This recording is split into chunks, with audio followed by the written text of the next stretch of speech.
अवसर मिला कि इस जीवन में हम भगवान की भक्ति कर पाए। और उसका एक प्रभुपाद जी ने एक तरीका बताया है। उसके लिए एक पास टाइम हम शेयर कर सकते हैं प्रभुपाद जी का। प्रभुपाद जी तिरुपति बालाजी गए थे अपने सब डिसाइपल्स के साथ तिरुपति में। तो सब वहां पे कह रहे थे, आपने सुना होगा वहां पे बहुत फेमस है, गोविंदा गोविंदा गोविंदा। तो प्रभुपाद जी ने कहा अपने डिसाइपल्स को, okay you, they are saying Govinda, but they are asking something, give me this, Krishna Govinda मुझे ये दो, मुझे ये दो। तो प्रभुपाद जी ने अपने डिसाइपल से कहा, you don't ask something, you just come here and से टू गोविंदा। गोविंदा से कहो कि हम इसीलिए आए हैं, सिर्फ आपकी पूजा करने के लिए आए हैं, कुछ मांगने के लिए नहीं आए हैं। तो यही है भक्ति का प्रोसेस, अनन्या भक्ति, अनन्यश्चिंतयन्तो माम। आप जरा सोचिए, आप भगवान, आप संसार में सबसे पावरफुल, सबसे समर्थ व्यक्ति के पास जा रहे हैं, और हम उनसे क्या मांग सकते हैं? और अगर हमने उनसे कुछ मांग भी लिया, उसकी क्या वैल्यू है? क्यों ना उनको ही मांग ले जो सब कुछ दे सकते हैं। अगर वो हमारी लाइफ में आ जाएंगे तो सब कुछ ही मिल जाएगा हमें। भगवत गीता में भगवान बोलते हैं, अनन्यश्चिंतयन्तो माम ये जना पर्युपासते तेषां नित्य अभियुक्ता नाम योगक्षेमम वहाम्य हम। योगक, योगक का मतलब होता है कि जो उस डिवोटी को में नहीं है, उसको जो चाहिए मैं उसे वो प्रोवाइड कराता हूँ। क्षेमम, और जो उसके पास है उसकी मैं प्रोटेक्शन भी करता हूँ। आपने सुना होगा कि कई लोगों के पास बहुत धन तो आ जाता है, बट वो धन रुकता नहीं है, कि प्रोटेक्शन नहीं होती, या वो खर्च कर लेता है या फिर उसका बहुत नुकसान हो जाता है। लेकिन एक भक्त की भगवान कह रहे हैं कि जो उसके पास है उसकी मैं प्रोटेक्शन भी करता हूँ, और जो उसे चाहिए, जो रिक्वायरमेंट है, उसको मैं प्रोवाइड भी कराता हूँ। और प्रभुपाद साथ में बता रहे हैं कि भक्ति कैसे करनी चाहिए, हमें कैसे करनी चाहिए। उसमें प्रभुपाद जी नारद मुनि का से एक श्लोक का उदाहरण ले रहे थे। तो श्लोक इस प्रकार है, सर्व उपाधि विनिर्मुक्तम। सर्व उपाधि, हम, हमारे अंदर एक उपाधि होती है कि हम इस कॉलेज के ग्रेजुएट हैं, हम ये करते हैं, हम यहाँ रहते हैं, या फिर हम अपने आप को किसी चीज से आइडेंटिफाई करते हैं कि हमारी लिमिट इतनी है, हम इससे ज्यादा कुछ नहीं कर सकते। या फिर अलग अलग उपाधि होती है, मैं तो आईएएस हूँ, किसी के अंदर ये वाली उपाधि भी होती है कि मैं बहुत बड़ा व्यक्ति हूँ, या किसी के अंदर ये उपाधि होती है कि मैं तो बहुत गिरा हुआ व्यक्ति हूँ, मैं भक्ति कैसे करूंगा। उसको खुद की उपाधि उसकी ज्यादा स्ट्रोंग होती है। लेकिन भगवान कह रहे हैं कि अपनी उपाधि छोड़ दो, सर उपाधि विनिर्मुक्तम तत्परित्वेना निर्मलम। और जब आप सब अपनी उपाधि छोड़ दोगे, तब आप अपने निर्मल मन से, ऋषिकेशा ऋषिकेना, जो सर्व इंद्रियों के मालिक है, जब उनकी भक्ति करोगे, ऋषिकेशा ऋषिकेना सेवनम भक्तिरुत्तम, तभी वो भक्ति कहलाएगी, जब विदाउट एनी मोटिव हम भक्ति करेंगे। और साथ में ये चीज जरूर होनी चाहिए कि जब भी हम भक्ति कर रहे हो तो प्रेम, प्रेम के माध्यम से किसी रिलेशन में कर रहे हो। भगवान को हम समझे कि भगवान और हमारा बहुत पुराना रिलेशन है, तो हमें उस रिलेशन को एस्टेब्लिश करने का, भक्ति का एक ही गोल है। पूरे भक्ति का एक ही गोल है, भगवान के साथ हमारा संबंध को वापस से जगाना। और वो संबंध कभी खत्म नहीं होता है। ऐसा नहीं है कि वो संबंध कहीं था नहीं, हम पहली बार बना रहे हैं। वो संबंध था, है, और रहेगा। इसमें कोई हमें नौकरी से नहीं निकाल सकता, ना ही हम रिजाइन दे सकते हैं कि ऐसा। महाप्रभु ने भी कहा था, जीवेरा स्वरूप होए नित्य कृष्ण दास। हम परमानेंट ही भगवान के सेवक हैं, थे और रहेंगे। हमें बस इसको एक्सेप्ट करना है और भगवान की भक्ति करनी है, everything will come automatically. Yes माता जी, we can read any devotee who have not, जिन्होंने एक बार भी पढ़ा नहीं है, वो please can raise their hand, otherwise we can start with a. प्रभु जी, अ, दीपक प्रभु, आप पढ़ सकते हैं, दीपक गेरा। एंड एवरी डिवोटी को मैं रिक्वेस्ट करता हूँ, please turn on their cameras if possible. अगर आप ऐसी स्थिति में हैं कि कैमरे ऑन कर सकते हैं तो प्लीज कैमरे ऑन कर सकते हरे कृष्ण माता जी। मेरे को एक बार देखना पड़ेगा, मैं बीच में से ज्वाइन किया था, तब तक स्टार्ट हो चुका था। ठीक है प्रभु जी। नेक्स्ट, दीप्ति सोनी माता जी। हरे कृष्णा माता जी, सदा प्रणाम। माता जी, ये पुरुष अर्थात यहाँ से पढ़ना है ना? जी जी। प्रभुपाद की। लिटिल लाउडर माता जी। जी जी माता जी। अभी ठीक आवाज आ रही है? हाँ जी। ये पुरुष अर्थात परम व्यक्ति कैसे हैं? यथान्तः स्थानी भूतानि येन सर्वम इदम ततम।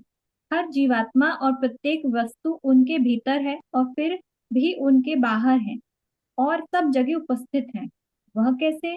वे ठीक सूर्य की भांति हैं जो एक स्थान पर स्थित है, परंतु फिर भी वह अपनी किरणों के द्वारा हर जगह उपस्थित है। यद्यपि भगवान अपने परम धाम में विद्यमान है, परंतु उनकी शक्तियां सब जगह वितरित हैं। ना ही वे अपनी शक्तियों से भिन्न हैं, जैसे सूर्य का प्रकाश एक दूसरे से अभिन्न है। क्योंकि भगवान श्री कृष्ण और उनकी शक्तियां भिन्न नहीं है, इसीलिए यदि हम भक्ति योग में प्रगति कर लें तो हम श्री कृष्ण को हर जगह देख सकते हैं। प्रेमांजन श्रुत भक्ति विलोचनेन संतः सदैव हृदयेषु विलोकयन्ति। यद मैं आदि पुरुष गोविंद की पूजा करता हूँ, जिन्हें उनके अनन्य भक्त जिनकी आंखों में भगवान के प्रेम का काजल लगा होता है, सदा अपने हृदय में देखते हैं। ब्रह्म संहिता 5.38। जो श्री भगवान के प्रेम से परिपूर्ण होते हैं, वे उन्हें निरंतर अपने समक्ष देखते हैं। ऐसा नहीं है कि कल रात्रि को हमने भगवान को देखा था और अब वे उपस्थित नहीं है। नहीं, जो कृष्ण भावना भावित हैं, उनके लिए श्री कृष्ण सदैव उपस्थित है और लगातार देखे जा सकते हैं। हमें केवल उन्हें देखने के लिए अपनी आंखें विकसित करनी है। हमारे भौतिक बंधन के कारण अर्थात इन भौतिक इंद्रियों के आवरण के कारण हम समझ नहीं सकते कि आध्यात्मिक क्या है। परंतु इस अज्ञानता को हरे कृष्ण के कीर्तन की प्रक्रिया से हटाया जा सकता है। यह कैसे? सोए हुए व्यक्ति को शब्द की ध्वनि से जगाया जा सकता है। यद्यपि मनुष्य पूरी तरह से अचेत हो, वह ना देख सकता हो, ना अनुभव कर सकता हो, न सूंघ सकता हो इत्यादि, परंतु सुनने की इंद्रियां इतनी प्रभावशाली है कि सोया हुआ व्यक्ति केवल शब्द ध्वनि से जगाया जा सकता है। इसी प्रकार आत्मा जो अभी भौतिक स्पर्श की निद्रा के वश में है, उसे हरे कृष्ण कृष्ण कृष्ण हरे हरे, हरे राम राम राम हरे हरे की दिव्य ध्वनि से पुनः होश में लाया जा सकता है।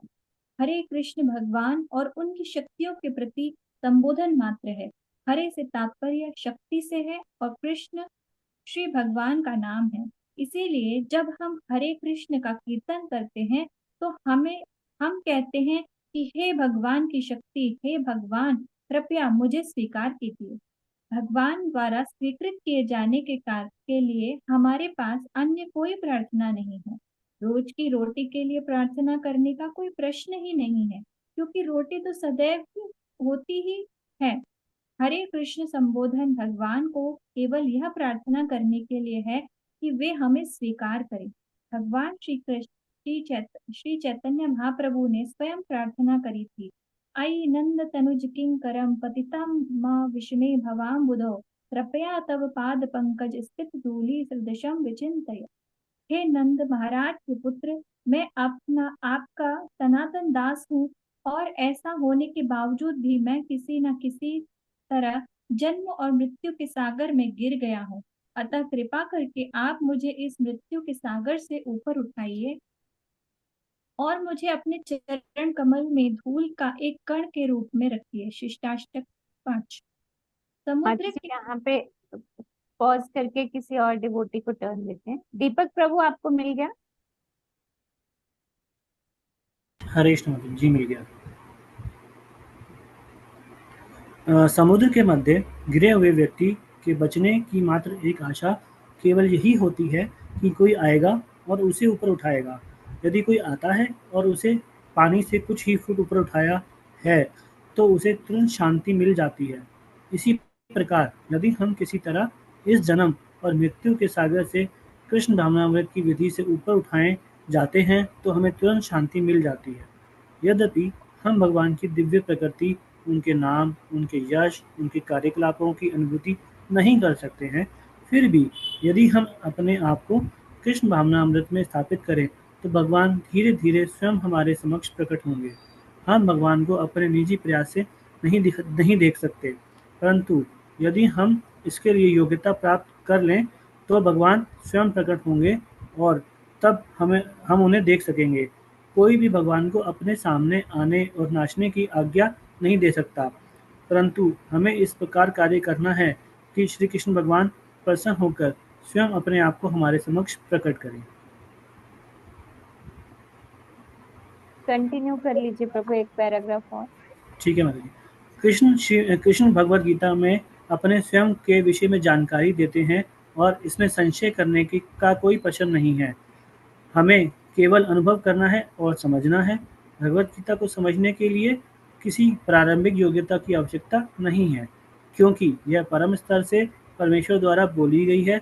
केवल भगवान श्री कृष्ण के नामों को कीर्तन की सीधी सादी विधि ही एक के बाद एक यह प्रकाशित करेगी कि कोई क्या है, भगवान क्या है, भौतिक और आध्यात्मिक ब्रह्मांड क्या है, हम बंधन में क्यों हैं, हम इस बंधन से मुक्ति कैसे पा सकते हैं, इत्यादि।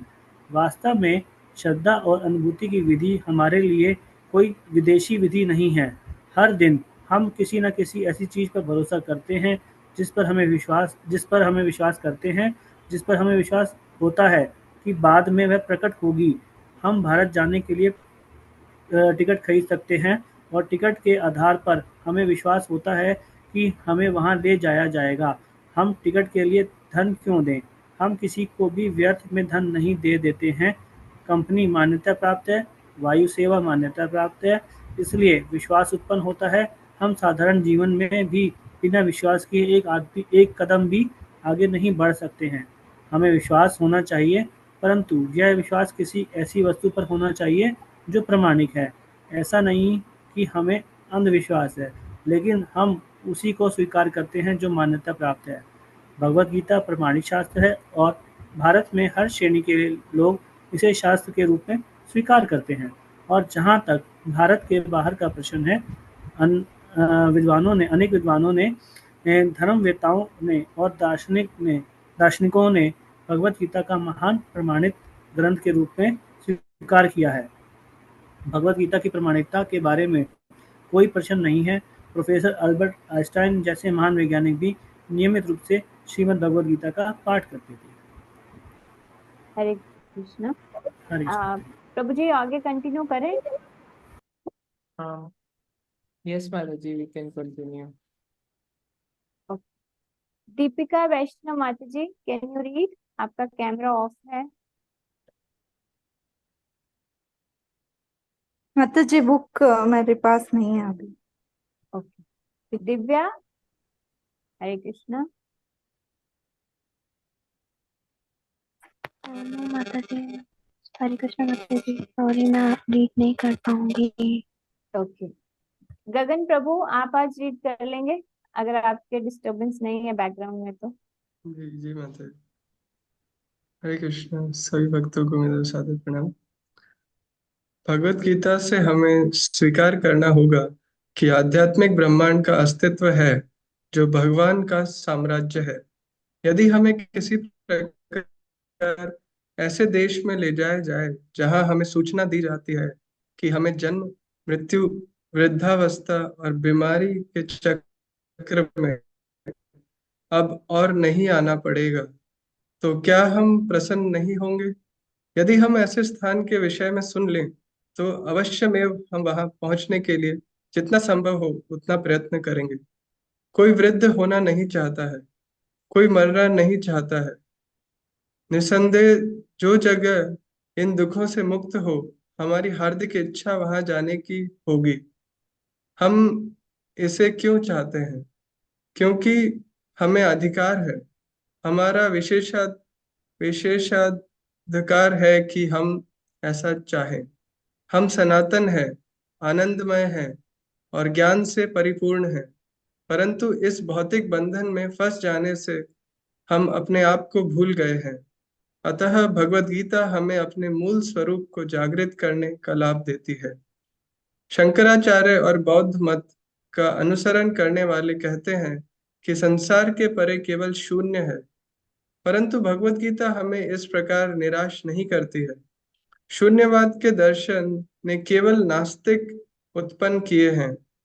हम आध्यात्मिक जीव हैं और हम आनंद चाहते हैं, परंतु जैसे ही हमें अपना भविष्य शून्य लगने लगेगा, वैसे ही हमारा झुकाव इस भौतिक जीवन में आनंद लेने की ओर हो जाएगा। इस प्रकार निर्विशेषवादी लोग यथासंभव इस भौतिक जीवन का आनंद भोग करने का प्रयास करते हुए शून्यवाद के दर्शन पर वाद विवाद करते हैं। इस तरह से कोई इन मानसिक कल्पनाओं में आनंद तो ले सकता है, परंतु इससे कोई आध्यात्मिक लाभ नहीं होता है। ब्रह्मभूतः प्रसन्नात्मा न शोचति न कांक्षति समः सर्वेषु भूतेषु मद्भक्तिम लभते पराम। इस प्रकार जो दिव्य पद पर स्थित हो जाता है, वह तुरंत परम ब्रह्म का अनुभव करता है। वह न तो कभी शोक करता है, न किसी वस्तु को पाने की आकांक्षा करता है। वह प्रत्येक जीव पर समभाव रखता है। उस अवस्था में वह मेरी शुद्ध भक्ति को प्राप्त करता है। भगवत गीता 18.54 जिसने भक्तिमय जीवन में प्रगति कर ली है और जो कृष्ण भगवान की सेवा का आनंद ले रहा है, वह भौतिक आनंद से स्वयं ही विरक्त हो जाएगा। भक्ति में किसी के तल्लीन रहने का लक्षण यह है कि वह कृष्ण से पूर्ण रूप से संतुष्ट है। हरे कृष्ण। हाँ, थैंक यू गगन प्रभु जी। सो एक वर्ष आया था यहाँ पे जो ब्रह्म संहिता का वर्ष है। प्रेमांजन छुरिता भक्ति विलोचनेन संता सदैव हृद्येषु विलोकयन्ति। तो इसमें प्रभुपाद जी कह रहे हैं कि कौन भगवान के दर्शन कर सकता है। तो इस वर्ष में लिखा हुआ है कि जिनके आंखों में प्रेम के अंजन लगे हैं, काजल लगा हुआ है प्रेम का, वो ही कर सकता है। तो इसको हम कैसे समझ सकते हैं? अब आप हर जगह पे माइक्रोब्स हैं, यानी कि माइक्रो ऑर्गेनिजम्स हर जगह पे, कीटाणु या फिर कैसे भी, लेकिन उसको देखने के लिए हमें क्या चाहिए होता है? एक माइक्रोस्कोप, राइट? हम देख नहीं सकते। तो भगवान हर जगह हैं, लेकिन भगवान एक क्वालिफिकेशन बता रहे हैं कि मैं उन्हीं को दिखूंगा जिन जो अपने आँख जो मुझे डायरेक्ट अपनी आंखों से ना देखे, जो क्या लगा के देखे? एक प्रेमांजन, यानी कि प्रेमों के अंजन, काजल प्रेम का। जो प्रेम से भगवान को देखेगा वो ही भगवान को देख पाएगा। और इसमें प्रभुपाद जी ने बताया कि जो सुनने की शक्ति होती है ना, एक सोए हुए व्यक्ति को केवल साउंड से जगाया जा सकता है। और जो हमारा प्रभुपाद जी का जो पूरा ये आंदोलन है, वो साउंड पे ही बेस्ड है। हरे कृष्णा का कीर्तन, उनका श्रवण, भगवान की कथाओं का श्रवण।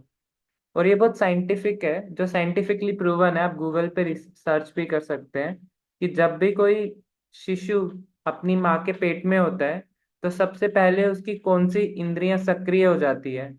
आई थिंक 7वें महीने में उसकी सुनने की शक्ति सबसे पहले विकसित होती है। एंड आई थिंक ये केबीसी में क्वेश्चन भी आया था। तो ये बहुत साइंटिफिक है। जो हमारे शास्त्र हैं वो पहले ही सब रिसर्च करके सब कुछ लिख के गए हैं, क्योंकि वो भगवान से ही आ रहे हैं। एंड एक और क्वालिफिकेशन आती है कि किसको जगाया जा सकता है। जो सो रहा है उसको जगाया जा सकता है, लेकिन किनको नहीं जगाया जा सकता? जो सोने का नाटक कर रहा है, अर्थात जो ये मान रहा है कि हे भगवान मुझे बचाओ। जैसे महाप्रभु ने लिखा है, आई नंदा तनुजा किंकराम, कि मेरे को बचाओ, मैं एक इस जन्म मृत्यु के समुद्र में गिर गया हूं। जो ये मान रहा है। लेकिन अगर कोई सिर्फ भक्ति कर रहा है, नाटक कर रहा है, अगर सिर्फ सोने का कोई नाटक कर रहा है, उसको आप कितना ही आवाज लगा लो वो उठेगा ही नहीं, क्योंकि वो तो नाटक कर रहे हैं।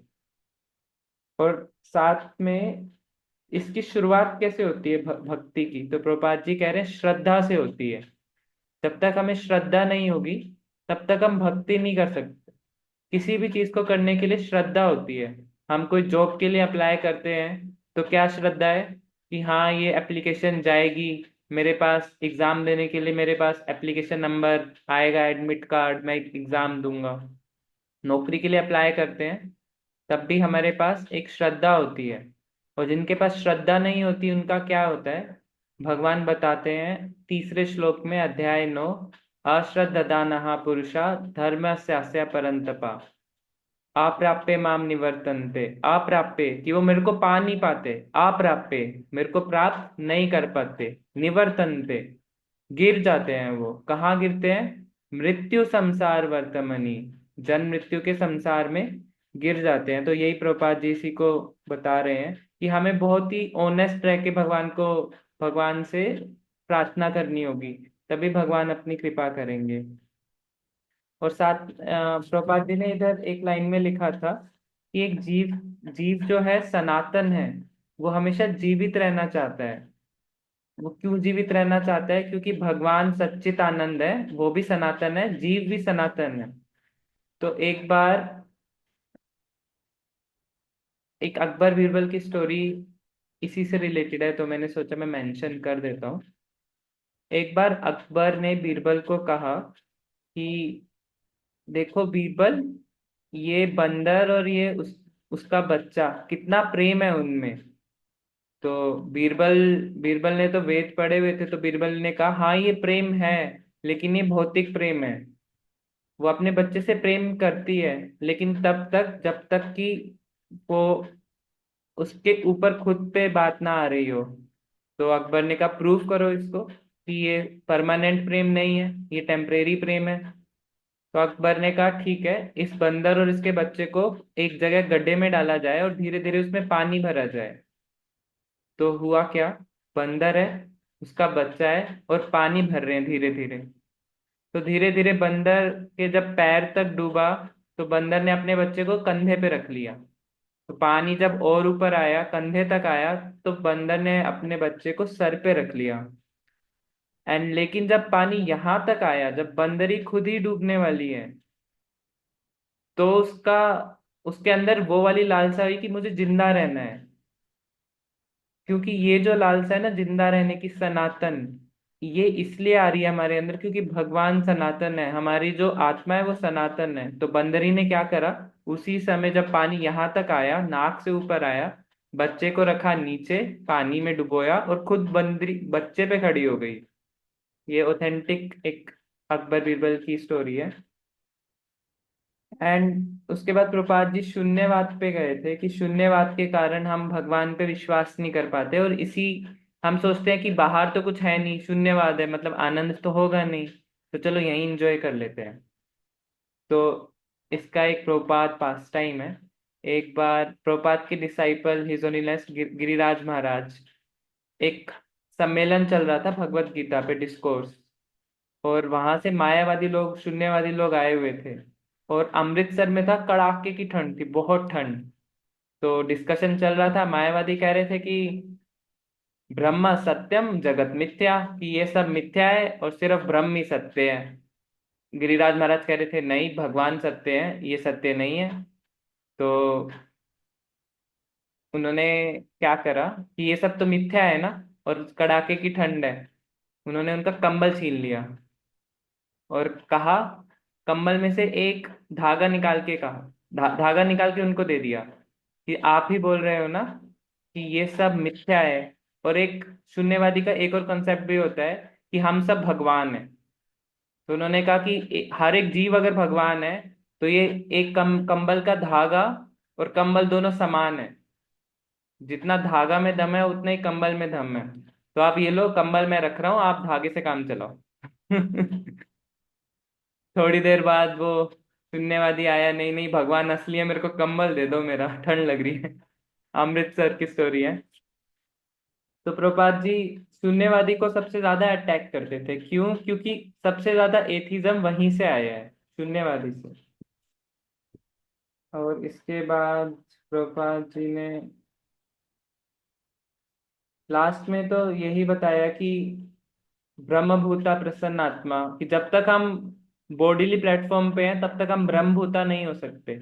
जैसे ही हम आध्यात्मिक लेवल या फिर सोल के लेवल पे जाएंगे उसी समय ब्रह्मभूता होंगे। और प्रसन्न आत्मा, हमारे अंदर प्रसन्नता अंदर से आएगी, बाहर से ढूंढनी नहीं पड़ेगी।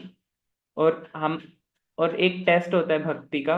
भक्ति का टेस्ट होता है कि आपकी भक्ति कैसे चल रही है। इफ यू आर सेटिस्फाइड, आपको ना कोई कांक्षता है, आप ना कुछ चाह रहे हैं, ना सोचती ना कांक्षती, और ना ही आप लेमेंट कर रहे हैं कि ये मेरे साथ क्यों हुआ, तो आप समझ सकते हैं कि आपकी भक्ति अच्छी चल रही है। आपके अंदर कोई मटेरियल डिजायर्स नहीं आ रही है। यस सुरेखा माता जी, you want to add something?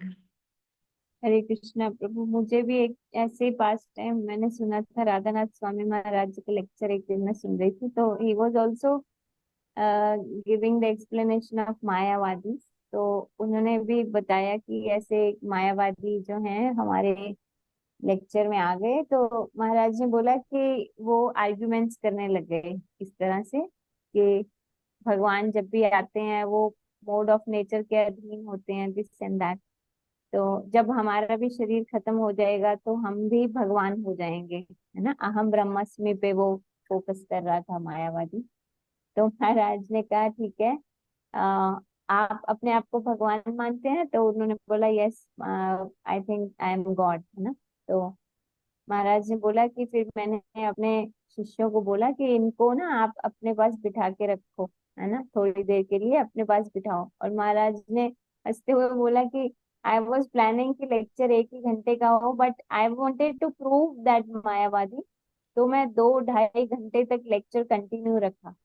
और वो मायावादी जो है, अब वो वॉशरूम जाना चाह रहा था, तो शिष्य छोड़ नहीं रहे थे, नहीं नहीं आपको महाराज ने बोला यहाँ बैठने के लिए, आप यहाँ बैठे। तो वो बोला नहीं नहीं मुझे जाने दो, मैं अभी आ जाऊंगा। तो फिर उसने जाके महाराज से रिक्वेस्ट किया कि काइंडली अपने शिष्यों को बोलिए मुझे जाने दें। तो महाराज ने बोला that's all I wanted to prove कि अगर आप भगवान होते तो भगवान can control anything and you can not control your urge to urinate.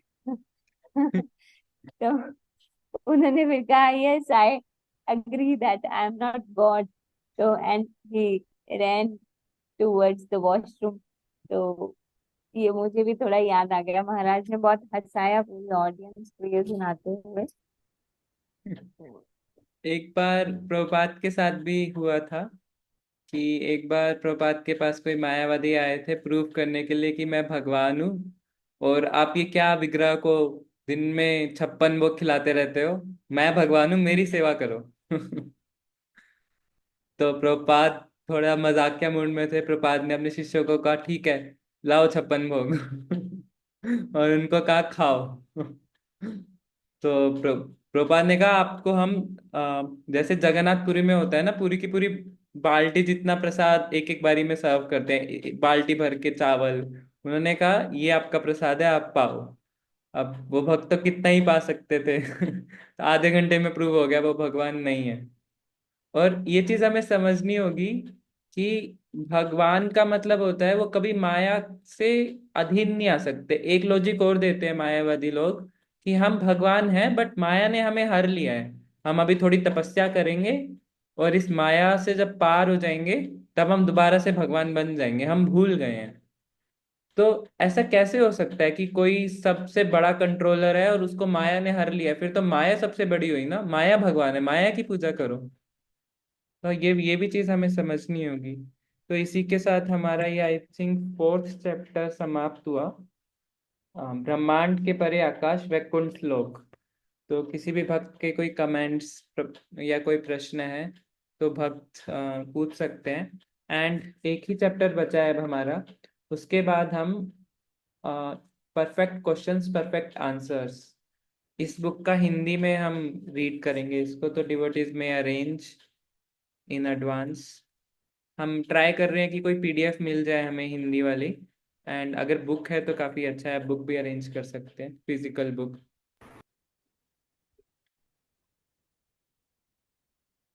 नीलम माता जी यू आर ऑन म्यूट, आप कुछ कह रहे हैं, आई थिंक अनम्यूट करिए। हाँ वो बुक दिखा रही है माता जी। I'm showing this book. This is the book. Yes माता जी। हाँ यस, पूर्ण प्रश्न पूर्ण उत्तर, यस माता जी यही सुन। तो किसी डिवोटी का कोई प्रश्न है तो, अदरवाइज हम रीडिंग को। हरे कृष्ण। हरे कृष्ण। यस प्रभु जी। दंडवत प्रणाम, दंडवत प्रणाम। धन्यवाद प्रणाम प्रभु जी। प्रभु जी, एक अभी डिस्कशन में आया था कि आपने बताया सभी जितने डेमिगॉड के तो खैर सबके अपने अपने प्लेनेट हैं। तो जैसे आपने बताया भगवान श्री राम का, तो उनका एक अयोध्या नाम से प्लेनेट है।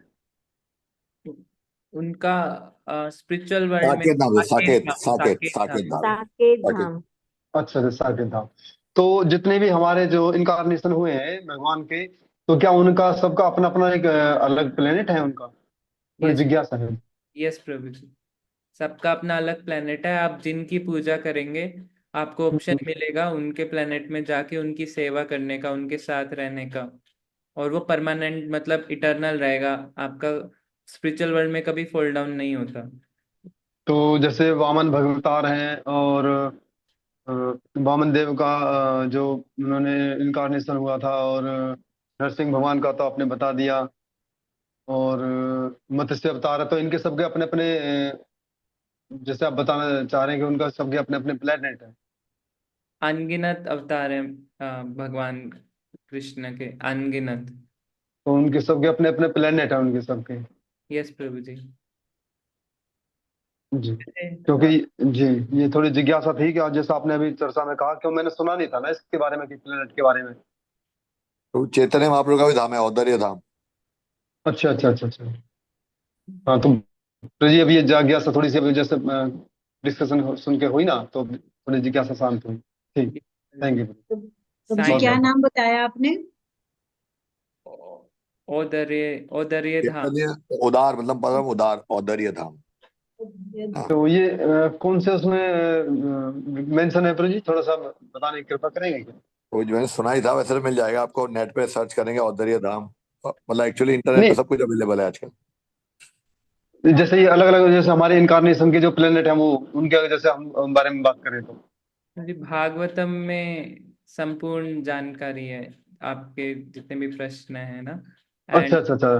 तो भाग। प्रभु जी, हम तो आपसे पहले बात तो इसी बात का धन्यवाद देना चाहेंगे कि आपके द्वारा ये प्रभुपाद जी की बुक पढ़ने का हमें सौभाग्य प्राप्त हो रहा है। और बस मैं तो यही चाहूंगा कि सभी डिवोटियों से इसी तरह आपसे रिक्वेस्ट भी करें कि इसको कंटिन्यू करते रहें, ताकि हम भागवतम भी पहुंच सके और भागवतम में इसको रीडिंग कर सकें। Thank you. Thank you. बहुत बहुत।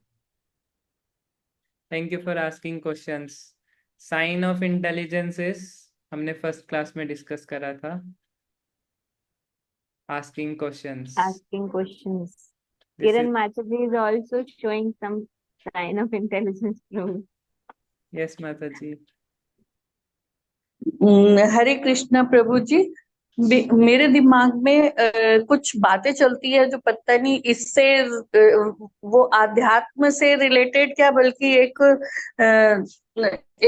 वैसा है कि हमें अपराध भाव जो होता है कि बिना अपराध हमें निरपराध होना चाहिए, अपराध नहीं करना चाहिए।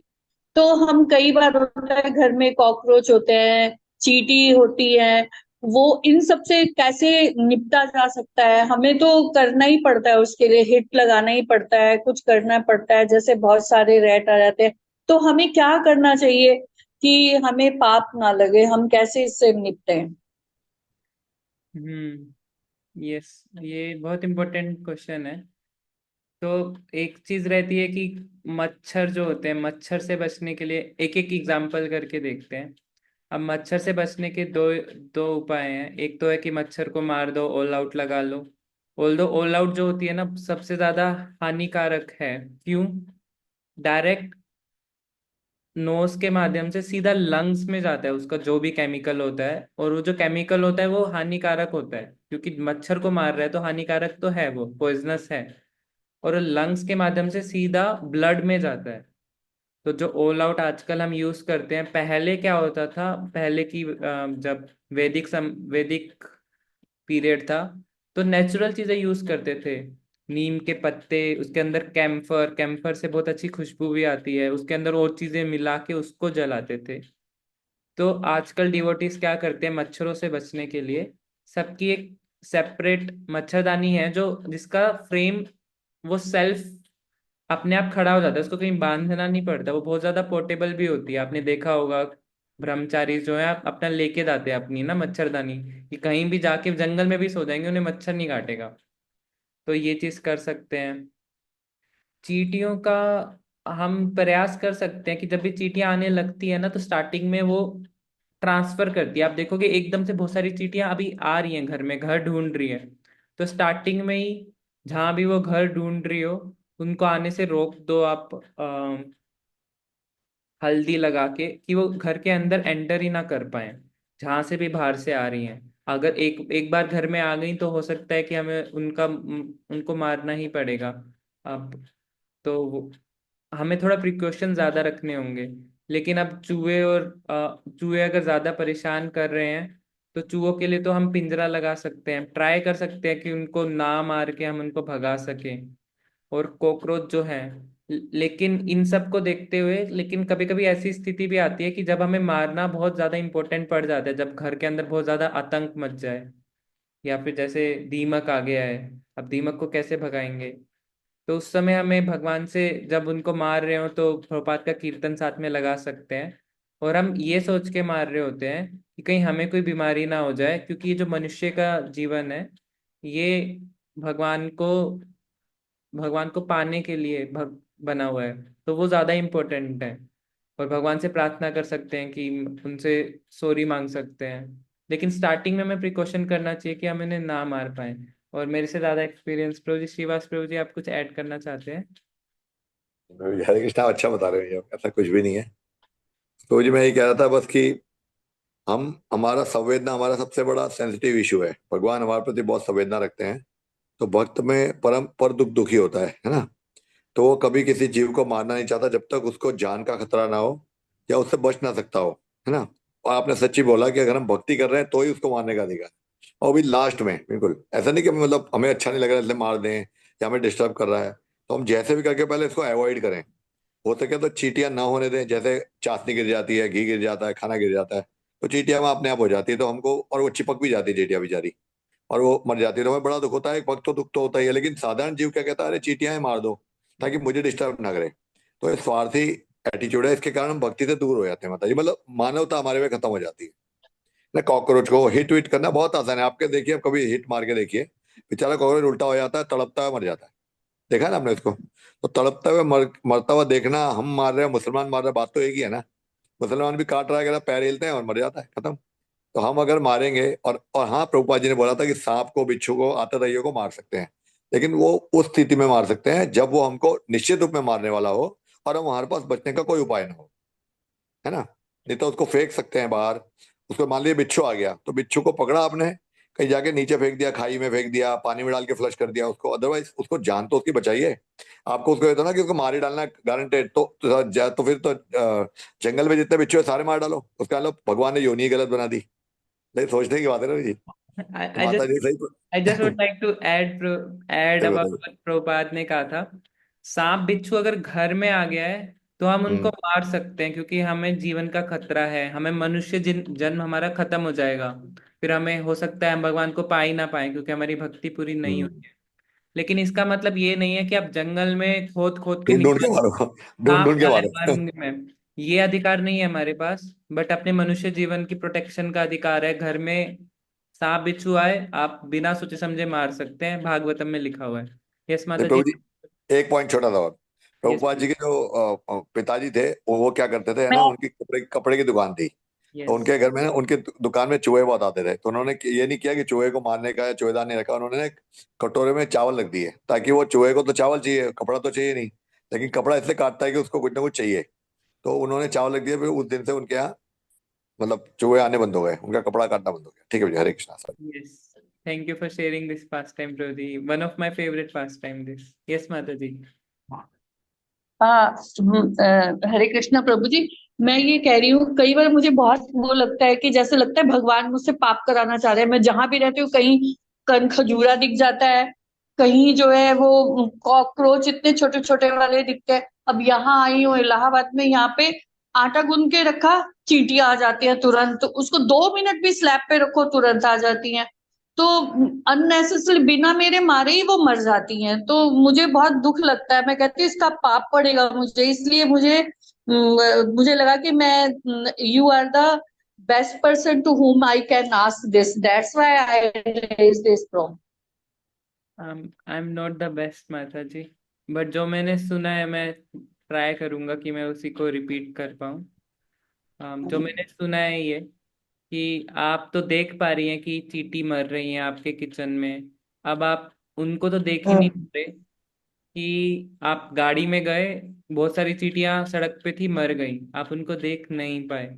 आपने घर में इतनी सारी वस्तुएं यूज करने के लिए आप खरीद के लाए, और आपको नहीं पता कि उन वस्तुओं को प्रोक्योर करने के लिए जंगलों में कितने जीव जंतु को मार मार के, मतलब लेट्स से पेड़ भी काट रहे हैं, तो पेड़ों के अंदर चींटियों का घर था, वो सब मर गए। हाँ।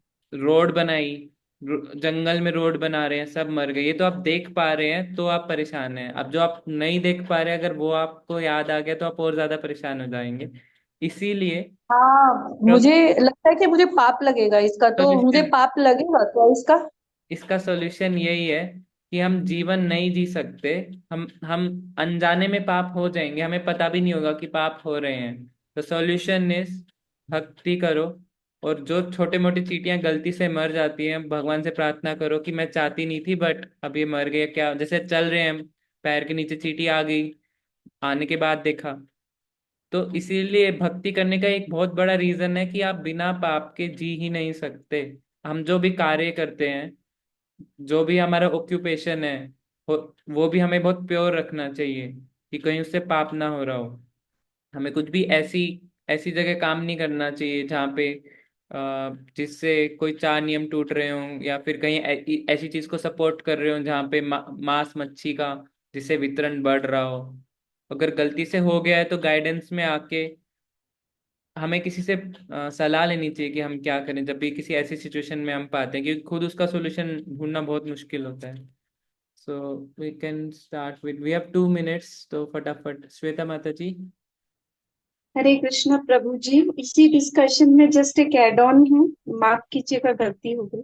बट अपने साधना विधि में भी जब हम तुलसी आरती गाते हैं तो यानी कानी जपापानी ब्रह्मा, अगर हमसे कोई अनजाने में जैसे कुछ हो गया तो हम तुलसी महारानी से शायद इसके लिए ऐसा मैंने सुना है कि वो जो परिक्रमा करते हैं और कुछ अनजाने में हमसे हत्या हुई है तो उसके लिए हम उनसे माफी मांगते हैं। यस, तुलसी महारानी की ये बहुत बड़ी ब्लेसिंग्स है, इसीलिए भक्ति करनी चाहिए। और तुलसी महारानी is a very great devotee of the Lord, जो जैसे सीमा माता जी ने भी, श्वेता माता जी ने भी बताया। So that's why we do more bhakti. Veena माता जी। हरे कृष्ण प्रभु जी, दंड प्रणाम। प्रभु जी, एक कॉकरोच के लिए तो ना एक बोरिक एसिड होता है, उसमें आटा और दूध मिला के घर में रख दो, कॉकरोच आते ही नहीं है। पहले हमारे घर में बहुत आते थे, जब से ये करने लगे हैं उसकी गोलियां सारे घर में बिछा दो। अच्छा, ठीक है। वो भी मैंने करके देखा है, उससे भी नहीं होता। मुझे किसी ने माता जी बताया था हरे कि ऐसा कृष्णा। करो, आई नहीं होता। थिंक इसके लिए हम माता जी इसका अलग से सेशन रख लेंगे कि घर पे कैसे हम लोग मेंटेन कर सकते हैं ये सब चीजें, राइट? मैं सबसे लास्ट पर्सन हूंगा जो मैं इनका आंसर कर पाऊंगा पूरे पृथ्वी पे। नहीं माता जी, कुल मिला के उनको मारना नहीं, मतलब मैक्सिमम उसको अवॉइड करना है। मारना तो लास्ट रिजॉर्ट है, मतलब उसको मारना नहीं चाहिए क्योंकि हमारी भक्ति में बाधक है, उसकी भी प्रकृति में बाधक है, पर उसको मार नहीं सकते हम। यही बात है बस, मतलब आप समझ सकते हैं, आप तो खुद ही इतने सेंसिटिव माता जी। यस, लेकिन हमें भक्ति अच्छे से करनी चाहिए। हाँ ये तो है। एक रीजन होता है भक्ति ये करने का। पाप तो सांस लेते हुए, चलते हुए, पानी उबालते हुए, सब जगह पाप तो हो ही रहे हैं। लाखों बैक्टीरिया मर रहे हैं छोटे छोटे, ऐसा तो हम कह ही नहीं सकते कि मतलब नहीं कर रहे। लेकिन जो भी हम भगवान को समर्पित करना है पहले तो, और दूसरी बात मारना कुछ नहीं है। मतलब मेरा मतलब पर्सनल वे है, मैं भी ये नहीं बोल सकता शास्त्र कर्म में क्या कहता है कि पर हमको मनुष्य बनाया है तो इतना दिखता है, मतलब that means we should have guilt, है ना। और जो नहीं दिखता तो चलो, जो दिखता भी है तो वो पता चल रहा है कि गलती हो रही है हमसे। और माता जी इतना बोल रही है कि माता जी को पता चल रहा है, तो ये तो बहुत अच्छी बात है। यही तो भक्ति का मत प्रभु जी, भक्ति आने के बाद ये हृदय परिवर्तन, यही इसी को तो कहते हैं। यस प्रभु जी, बट कभी कभी सिचुएशन एक्सट्रीम होती है तो हमें किसी की गाइडेंस लेनी चाहिए, जो भी आपके सुपीरियर्स हैं उनसे गाइडेंस लेनी चाहिए कि क्या करें, क्योंकि भक्ति में सॉल्यूशंस भी हैं, कभी ना कभी कुछ तो डिसीजन लेना पड़ेगा। अगर सिचुएशन एक्सट्रीम है तो वी शुड टेक गाइडेंस। तो इसी के साथ आज का हम सेशन एंड करते हैं। तो thank you all the devotees for giving your divine association. तो वंचा जहाँ कल्पतरुभ्यश्च कल्पतरुवैसा के वैष्णवेभ्य प्रश्न भेद पतितां पावनेभ्यो पावनेभ्यो वैष्णवेभ्यो नमो अनंत कोटि वैष्णव वृंद की जय जय। जगत किशोर प्रभात की जय, निपुण प्रभु की जय। हरे जय कृष्ण। श्री कृष्ण।